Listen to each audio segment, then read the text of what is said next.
আসসালামু আলাইকুম। আমার সাংবাদিকতার জীবনে এই তো 3 দশক তো হয়ে যাবে দেখতে দেখতে, তাই না? 97 জানুয়ারি থেকে ধরলে কত বছর হলো? আপনার এটা তো 26 চলছে, তাই তো? আর 1-2 বছরের মধ্যে তো 3 দশক হবে।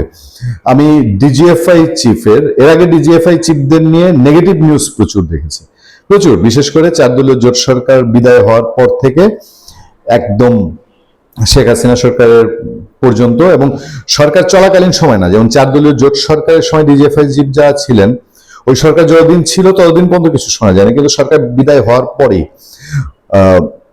সত্য মিথ্যা তো আমরা জানতে পারবো না, কারণ আদালতে মামলা এক একবার এক এক রকম হয়েছে, শেষ পর্যন্ত এগুলো বাতিল হয়েছে। চট্টগ্রামে 10 ট্রাক অস্ত্র মামলা বা শেখ হাসিনার উপরে 21শে আগস্ট গ্রেনেড হামলা, এইসব জায়গায় ডিজিএফআই এনএসআই এর মহাপরিচালকদেরকে নিয়ে প্রচুর নেগেটিভ নিউজ হয়েছে। তাদেরকে রাজনৈতিকভাবে ইউজ করা, তাদেরকে এসব ঘটনায় তাদেরকে ব্যবহার করা, ভারতের এগেনস্টে, স্বার্থের বিরুদ্ধে, বন্ধু প্রতিনিধি দুই দেশের স্বার্থ সংশ্লিষ্ট বিরুদ্ধে জায়গায় ব্যবহার করা, এই ধরনের আলাপ সালাপ নিউজ প্রচুর হয়েছে ডিজিএফআই এনএসআই চিফের বিরুদ্ধে 4 দলীয় জোট সরকার যাওয়ার পরে। আবার আওয়ামী লীগ সরকার আসার কিছুদিন বাদ থেকেই একেবারে 24 পর্যন্ত সোশ্যাল মিডিয়া যখন ওপেন হয়ে গেল, তখন সোশ্যাল মিডিয়া ধরে দেশের বাইরে এবং প্রত্যক্ষ পরোক্ষভাবে কখনো কখনো দেশের ভেতরে ডিজিএফআই চিফ বা ডিজিএফআই এর কর্মকাণ্ড নিয়ে, বিশেষ করে আয়নাঘর, এই আয়নাঘর নিয়ে ডিজিএফআই কে নিয়ে বহু নেগেটিভ অ্যাপ্রোচে কথাবার্তা আছে। কিন্তু ডিজিএফআই এর চিফ একটা ট্যুর নিয়ে বাংলাদেশের পত্রপত্রিকা, রানিং ডিজিএফআই চিফ আছেন এবং সরকার ক্ষমতায় আছে, এই সময়ে বিশ্লেষণাত্মক রিপোর্ট বাংলাদেশে আমার খুব কম মনে পড়ে। কখনো হয়তো কোনো অনুষ্ঠানে যোগ দিয়েছেন, এটা আইএসপিআর যদি সেই অনুষ্ঠানে অতিথিদের মধ্যে লেখা থাকে যে সেখানে তারা উপস্থিত ছিলেন, অথবা চেঞ্জ হয়েছে, যেগুলা রুটিন পরিবর্তন হয় অথবা কোনো নতুন সরকারের সময় পরিবর্তন হয়, সেসব নিউজ হয়েছে। কিন্তু ডিজিএফআই চিফের একটা সফর, সেটা নিয়ে বিশ্লেষণাত্মক রিপোর্ট বাংলাদেশে খুব ব্যতিক্রম। এবং এই রিপোর্টটা যে ভারতেও এই একজনের, বাংলাদেশের ডিজিএফআই চিফের একটা ট্যুর যে ভারতেও ঝড় তুলেছে, তার কয়েকটা লাইন আমি আপনাদেরকে পড়ে শোনাই, খুব ইন্টারেস্টিং। এবং বাংলাদেশের পত্রপত্রিকায় যেহেতু বিশ্লেষণ করছে, ফলে আমরা কিছু নতুনত্বের গন্ধ পেতে পারি। মানে দুই প্রতিবেশী দেশের কূটনৈতিক সম্পর্কে 2.5 বছর ধরে যে বরফ জমে, মেজর জেনারেল কায়সার রশিদের এই সফরে তা গলার আভাস দেখছে ভারতের সংবাদপত্রগুলো।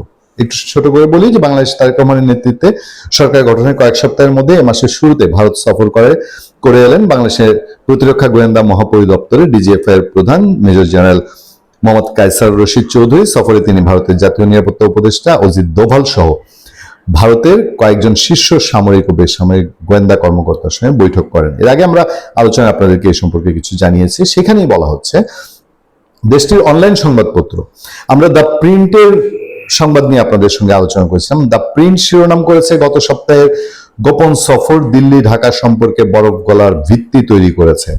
দ্য হিন্দুস্তান টাইমস লিখেছে, আলোচনার জন্য বাংলাদেশের শীর্ষ সামরিক কর্মকর্তা দিল্লি সফর করেছেন। সম্প্রতি প্রকাশিত দুটি প্রতিবেদনে বলা হয়েছে, এই সফর দুই দেশের মধ্যে সম্পর্ক স্বাভাবিক হওয়ার ইঙ্গিত দিচ্ছে।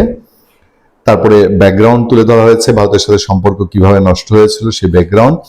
এর মধ্যে গত 12ই ফেব্রুয়ারি নির্বাচনের পর বিএনপি ক্ষমতায় আসে। বাংলাদেশের বিএনপি নেতৃত্বে নতুন সরকার দায়িত্ব নেওয়ার পর থেকে সম্পর্ক এগিয়ে নেওয়ার বার্তা দিচ্ছে ভারতের প্রধানমন্ত্রী নরেন্দ্র মোদীর সরকার, তাতে বাংলাদেশ থেকেও সাড়া মেলে।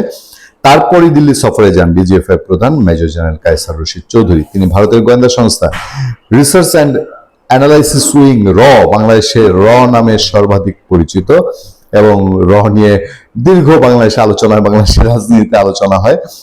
এর প্রধান পরাগ জৈন এবং ভারতীয় সামরিক গোয়েন্দা সংস্থার মহাপরিচালক লেফটেন্যান্ট জেনারেল RS রমন সহ অন্যদের সঙ্গেও বৈঠক করেন। এসব বৈঠক সম্পর্কে অবগত ব্যক্তিদের বরাতে দ্য প্রিন্ট লিখেছে, ডিজিএফআই প্রধান ও ভারতের ওই দুই শীর্ষ গোয়েন্দা প্রধান একটি বোঝাপড়ায় পৌঁছান যে কোনো ব্যক্তি বা গোষ্ঠী যাতে কোনো দেশের ভূখণ্ড ব্যবহার না করে, আমি সেদিনও বলেছি এটা খুব সিগনিফিকেন্ট, কোনো ভূখণ্ড ব্যবহার করে অন্য স্বার্থহানিকর কিছু করতে না পারে তা নিশ্চিত করা। মানে বাংলাদেশের ভূখণ্ড ব্যবহার করে ভারতের জন্য হানিকর যেন কিছু না করে, আবার ভারতের ভূখণ্ড ব্যবহার করে কেউ যেন বাংলাদেশের স্বার্থ হানিকর কিছু না করে। পাশাপাশি গত বছরের বেশি সময় ধরে স্থগিত থাকা যোগাযোগ চ্যানেলগুলো পুনরায় চালু করার কথা বলা হয়েছে। তারপর শেখ হাসিনা সরকারের সময়ের বিষয়গুলো আলোচনায় এসছে। বাংলাদেশের সাবেক জাতীয় নিরাপত্তা উপদেষ্টা খলিলুর রহমান পররাষ্ট্রমন্ত্রী হিসাবে তারেক রহমানের মন্ত্রিসভায় রয়েছেন। অন্তর্বর্তী সরকারের সময়কালে খলিলুর এবং ভারতের জাতীয় নিরাপত্তা উপদেষ্টা অজিত দোভাল দুই দেশের যোগাযোগ বজায় রেখেছিলেন, সেটা এখন ভিন্ন মাত্রা পাচ্ছে। প্রিন্টের প্রতিবেদন ধরে আমি আপনাদেরকে সেদিন জানিয়েছিলাম যে ডিজিএফআই প্রধান কায়সার রশিদের ভারত সফর আনুষ্ঠানিকভাবে চিকিৎসাজনিত বলা হলেও বাংলাদেশ নিয়ে নয়াদিল্লির নিরাপত্তা উদ্বেগের প্রেক্ষাপটে তা খুবই গুরুত্বপূর্ণ। আমি শুধু আপনাদেরকে একটা জিনিস মনে করিয়ে দিই, ইউনূসের সময়ে ভারত সবচেয়ে বেশি উদ্বিগ্ন হয়েছিল, সবচেয়ে বেশি টেনশনে পড়েছিল যে বাংলাদেশের ভূখণ্ড ব্যবহার করে ভারতে কোনো জঙ্গি তৎপরতা চালানো হয় কিনা। কারণ পাকিস্তানে বসে থেকে, পাকিস্তান থেকে ডিরেক্ট, যেহেতু পাকিস্তানের সাথে ইন্ডিয়ার বর্ডার, পাকিস্তান তার উগ্রপন্থীদেরকে দিয়ে ভারতকে অস্থির করে রাখে এবং পেহেলগাম হামলায় ভারত পাকিস্তানি জঙ্গিদেরকে অভিযুক্ত করেছে।